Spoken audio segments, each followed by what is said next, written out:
Jacob had worked 14 years to marry Rachel. Remember, the initial deal was that he would work 7 years to marry Rachel, but then Laban snuck in Leah, and then Jacob agreed to work an additional 7 years. So at the end of 14 years, Jacob had 4 wives, 11 sons, and at least 1 daughter. He had grown in his family a lot. That's a big family that he's got there. But he has no wealth and no possessions. He has only dependents. He has nothing with which he could give them of his own. He didn't have anything that he could call his own because he was a servant for Laban for 14 years. And so Jacob approached Laban, and he asked to be released from his now completed obligation. And the last part of what Jacob says at the beginning is very important. Give me my wives and my children for whom I have served you, that I may go. And then he says, for you know the service that I have given you. This is a way of Jacob saying, give me my wives, my children, and at least enough to make the journey home. Laban, I'm not asking for anything. I'm not asking for anything in abundance. I just want enough to be able to go home. The bonus of sorts, right? He agreed to work, but Laban was extremely blessed because of Jacob. Laban didn't have much when Jacob arrived, and now he had an abundance. And Jacob says, can I just have enough to be able to get home? He needed to return to Canaan. Canaan was his home. He had been 14 years in Paddan Aram, and he had nothing. But God had appeared to Jacob on his way. Remember, God appeared to him at Bethel, and God said, you will return to this land. The promised land was his home. Canaan, which was promised to Abraham, and then to Isaac, and then to Jacob. He had left his family in a hurry under not good circumstances, and now he wanted to go back. Right? We see ourselves in Jacob's desires, don't we? We know where home is, and yet we're here. We know that earth is not our home. This world is not our home. We live here, but we don't belong here. We long for the eternal kingdom. We long for the day when we enter into eternity. What Jacob felt, the desire to go, is one that we should feel. Charles Spurgeon, after he turned 50, somebody came up to him and said, you are on the wrong side of 50. And he said, you may think it's the wrong side, but it's the right side because I'm closer to home. I'm closer than you are. We have that desire. There's a pull in us, the Holy Spirit in us, longing for us, seeing the world and lamenting what's going on. We lament the state of the world, and yet we long for heaven. We long for home. Let us learn from Jacob also, who worked hard while he was with Laban. He didn't scoff. He didn't say, well, this isn't my home anyway. No, he made an impact where he was. He was faithful. He was a faithful servant while Laban was an unfaithful master. Our job in this world is to make a difference, to work hard, to show what it means to belong to the eternal kingdom. Our value, our purpose, our satisfaction is not here, and yet we make an impact. As Paul wrote, we are ambassadors here. An ambassador's job is to make his or her home country look good. That's our job. But Laban didn't want Jacob to leave. Right? His wealth had grown greatly because of Jacob. He knew what he had before Jacob arrived and what he had after the 14 years. He had seen his own wealth grow. He knew that he was blessed. And we see in his response a fake humility and even deceit. He says in verse 27, "If I have found favor in your eyes." This is not something that a superior says to somebody. This is something that the inferior usually says to somebody. If I have found favor in your eyes, be kind, be gracious to me. Laban is fake in his humility. He is humbling himself, but to get something out of it. He's almost groveling here. But he's doing it to protect his own interests, not because he cares about Jacob or even his own daughters. He cared about himself and his own wealth. And so Laban offered to pay Jacob to stay. Jacob simply had to name his wages. Does that sound familiar at all? Just name your wages. He had already been through this. We saw this a couple weeks ago. Jacob, name your wages. And Jacob said, I'll work for you 7 years to marry Rachel, and we know how that turned out. Laban wasn't a man of his word. He wasn't to be trusted. And he wasn't about to give Jacob anything for free, no matter how much Laban was blessed because of him. He wanted more years of service. This was not Laban offering to help Jacob. Jacob, if you want anything else, you have to work for it. Jacob pointed out that he had been a faithful servant to Laban for over 14 years, and God has blessed him. Now Jacob wanted to provide for his own family, but he couldn't as long as he was under Laban's authority. This is the conversation that goes back and forth, but Laban was not to be deterred. Name your wages. No. What shall I give you? Jacob's response shows that he doesn't trust Laban, and rightly so.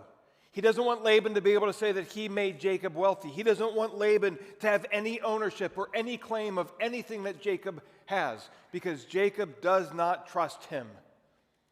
And he knows that God is the one who will provide.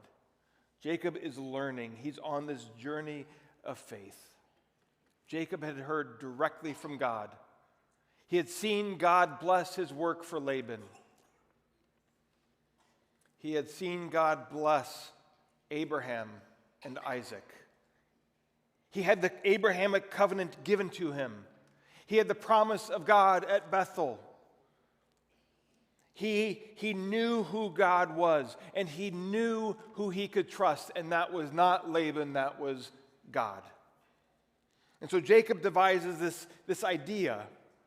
Any discolored sheep, spotted, speckled, or striped goat, or black sheep, those will be mine.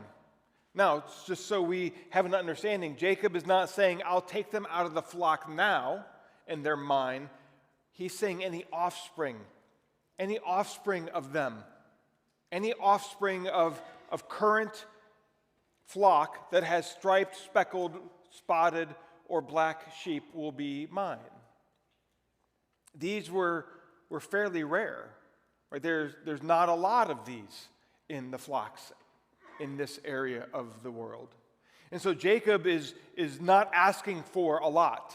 He's asking for kind of the leftovers, the rejects of the flock.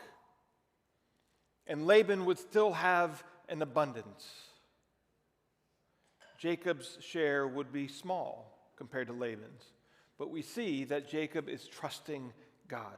He is trusting that God will bless him, that God will give him what he needs. Jacob's situation is showing that his success would be God's doing. This was a very generous offer on Jacob's part. It would also be very easy to be able to tell apart Jacob's flocks versus Laban's flocks. It would be no question whose were whose. What sheep or goats belonged to Laban and what sheep or goats belonged to Jacob. Anything in the herd that was not spotted, speckled, or striped, or black sheep would be considered stolen. Laban, anything in my flock that is pure, will be considered stolen. See, Jacob knew that Laban would be going through his flock. He knew that Laban's sons would be going through his flock, and Jacob did not trust Laban or his family. And so he made a clear line of distinction. But by making this offer, we learn something about Jacob. Jacob is a provider for his family. He was not in a good situation, but he was willing to work. Even work for his deceitful father-in-law. But he did this so he could provide. The situation was certainly not pleasant. It wasn't a good situation. He was mistreated, but he served faithfully. And while Jacob was not the best father or husband, as we have seen and as we will continue to see, he took his role as a provider seriously. And so Laban agreed to Jacob's offer. He would be absolutely foolish not to. Right? He would continue to receive the blessing that God had given. He would continue to have Jacob's work, and his payment would be very minimal. But Laban didn't respond with kindness or love. Instead, he removed any of the spotted, striped, or speckled goats or the black sheep. See, it's much more likely for them to have offspring that were spotted, speckled, and striped, or black sheep, than it would be for the pure colored. So Laban took the ones that would more likely increase Jacob's flock and took them away. A 3-day journey. See, again, his greed kept him from being faithful to Jacob. Even his own daughters or grandchildren. Laban was concerned about one person only, and that is Laban. He made sure that Jacob would have a difficult time building a flock. He made sure that Jacob would struggle building a flock for his family. He wanted Jacob's blessing, but he didn't want Jacob to be blessed. Keep working for me, keep building up mine, but I'm going to prevent you from building up yours. See, we do crazy things when we don't understand who God is. God is the God of abundance. He can do whatever he wants. He is not limited. But in Laban's mind, if Jacob is blessed, then that would cost him something. And so he is willing to treat his own family unfairly because he was so focused on his self. We see ourselves in Laban, don't we? See, his wealth had grown tremendously under Jacob, and he didn't think it was possible for Jacob and Laban to be blessed. God is very limited in Laban's mind, and he wanted to make sure that he got his. He wanted to make sure that he was the one who succeeded. Instead of blessing Jacob, Laban dishonored him. And he will now experience the other side of the Abrahamic Covenant. And it's a beautiful picture of God's judgment on Jacob and on Laban. So Jacob sees that Laban takes these miscolored flock and pulls them away. So now Jacob, his wages are going to be spotted and speckled and striped goats and black lambs. And his flock has none of them in it. So again, the likelihood of having offspring that had any discoloration was very, very slim. Jacob's foundation for building a flock was not good. He had just about nothing. Now, Jacob was a shepherd. He knew how to raise flocks, but Jacob also believed the common belief at the time, and this, we can look at this and say, well, that's kind of strange, but the common belief at the time was that an embryo could be affected by what its parents looked at while mating. Right? Don't get too far into this, but in their mind, if they're looking at spotted, speckled, or striped things, then their offspring would be more likely to have spots, speckles, or stripes. if the white sheep were looking at black goats while they were mating, then they would be more likely to have black sheep. So, if this is true, the striped branches in the side of the flocks would ensure that the animals would have spots and stripes.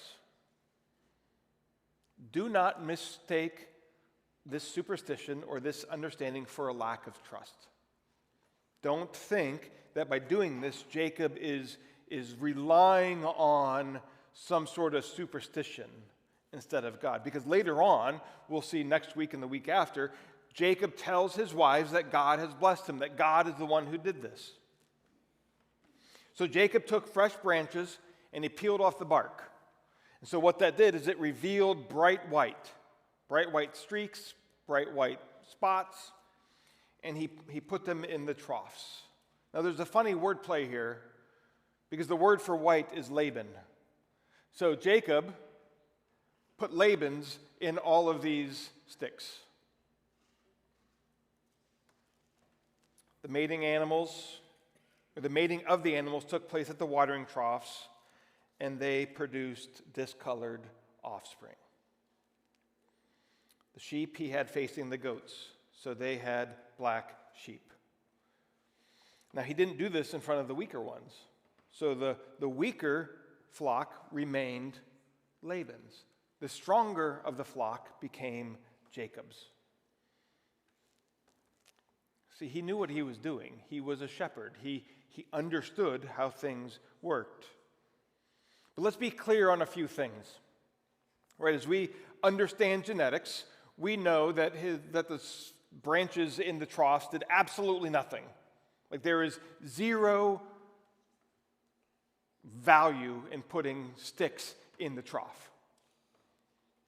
But we see God's kindness and God's graciousness in this. We see that and we know that there are times in our lives in which we don't know what to do. For some of us, me, that's almost every time. I don't know what to do.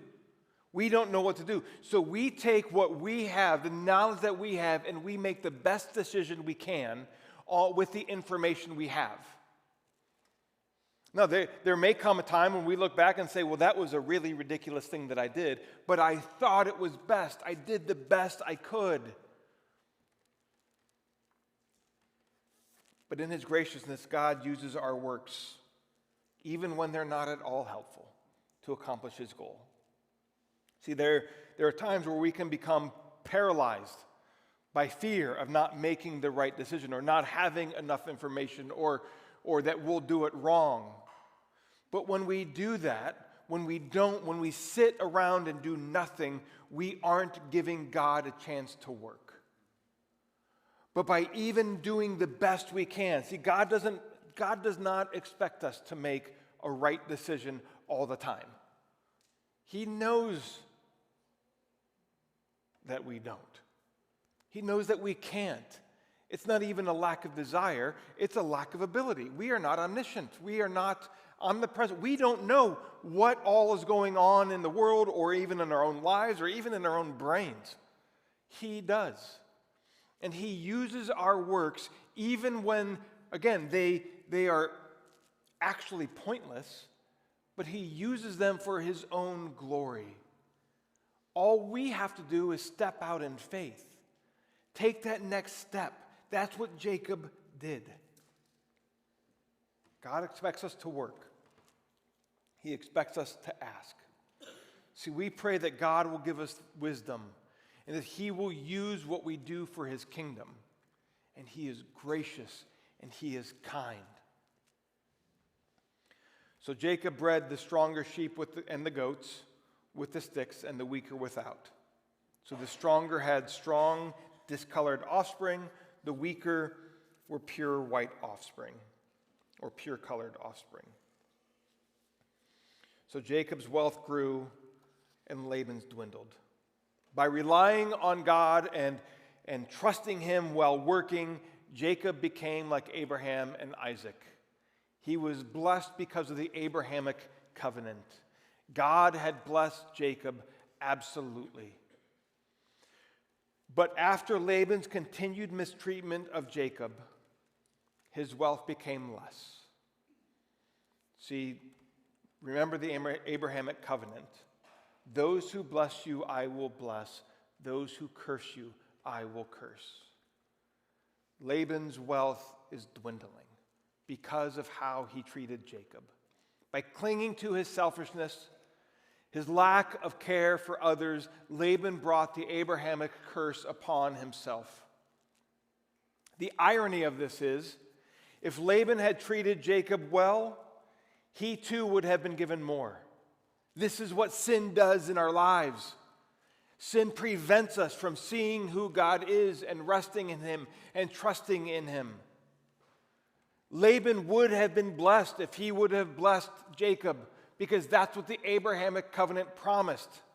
And we had seen 17 chapters in Genesis of those who bless Abraham and Isaac and Jacob are blessed, but those who don't are cursed. And so Jacob is seeing firsthand the working out of the Abrahamic Covenant. He's seeing it. His wealth is growing, but because Laban has dishonored Jacob, his wealth is dwindling. Now, let's not think that somehow this applies directly to us, that if we treat people right, then we'll become wealthy. That is not the promise. This is a specific promise to Jacob. But it is the case where we are told over and over and over again, treat others better than yourself. Put their needs above yours. Honor, respect, deal kindly. Do unto others as you would have them do unto you. And when you do that, you are blessed. It's not material wealth that is promised, but a relationship with the Almighty and to be able to be used by Him to further His kingdom. Now, let us not assume at all that Jacob had fully developed his faith. We will see that he didn't. And none of us will this side of eternity. Like, we'll see Jacob continue to worry. He'll continue to wonder what's going to happen. He is on a trajectory of faith. We are all on a trajectory of faith. And we see his sanctification happening. Right? Sanctification is that process of growing more in Christ-likeness. But it's a journey, and it requires work, and it requires us to step out and work and trust and do what God has called us to do. And when we do that, we know Him more. And the more we know Him, the more we act like Him. And the more we act like Him, the more we know Him. And it's this journey that we go on. It's sanctification. It is a part of our salvation. It's what we are called to do. But the journey of sanctification takes effort and work, because otherwise we will rest and trust in ourselves. But Jacob here is resting in God's faithfulness. This is not an easy journey. If you are looking for the easy way, your faith will not grow.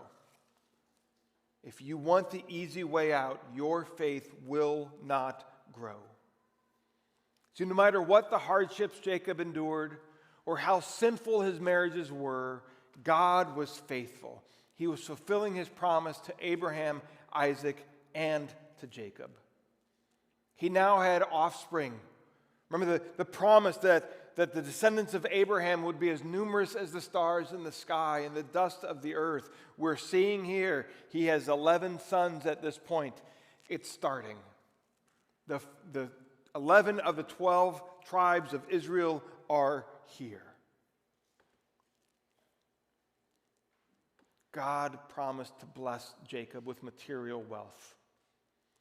And he promised to curse those who curse Jacob, and He's doing that here. See God's faithfulness. When He says something, He means it. When He says something will happen, it will happen. That's why we can sing songs like, "You're fighting the battles that we're fighting the battles that you have already won." He's accomplished what He has said. When His promises are made, it is as if they have already happened. They are so sure. We have the God who, while we can't stop the waves, we can't stop the wind, it takes a single word. Stop. And they do. Let us learn to trust and learn that God is trustworthy and true. No matter what our circumstances are, He is faithful. He is on His throne. Nothing will stop Him. His plans, His purposes will all come true. In these difficult times for Jacob, he learned to trust, and it's the same way for us. See, we learn to trust when things aren't going well, when things aren't going how we would like them, when we don't know what to do, we learn to trust. That's why James could say, consider it pure joy when you encounter trials of various kinds, because it's in those times that we learn that God is faithful and true. When we have nowhere to turn and all we can do is rest in God, we learn that He is faithful. We learn that He is worthy of all worship. These moments are difficult. These moments are painful, and we often wouldn't wish them on our worst enemies. But when we're through them, we often wouldn't change anything because we have learned so much about our God. By the end of this section, Jacob had spent 20 years with Laban. 20 years. Remember, Rebekah had sent Jacob away for a little while. His plan was to go and then come back fairly quickly, and 20 years later, he's still there. God could have given Jacob everything in an instant. See, that's how I often want God to work. Like, just you made the universe in 6 days. Come on, let's speed it up a little bit, would you? I know that a day to you is like 1,000 years, but my time is limited, so let's go. But when we want that, we lose sight of what He's teaching us. He is worthy. Jacob would not have learned a thing if he arrived and God gave him everything he needed in an instant. He had to learn. Are you going through a time of trial? Are you tired of waiting? Do you feel like God is moving too slowly? Take comfort. He's working. And it's not that it takes Him a long time to do these other things. The problem is in our own hearts. The problem, I have learned, is that I'm a slow learner. And so it takes God time to do things in my life because I'm a slow learner. And while I'm saying, God, hurry up, what I need to do is look in the mirror and say, oh, there's the problem. This is Jacob. This is all of us. Take comfort. He is working. He is with you, and He is teaching you. And the lessons you are learning are greater than anything you could have ever wanted. It's not easy, but it's worth it because He is worth knowing. And Jacob is learning that, and so are we.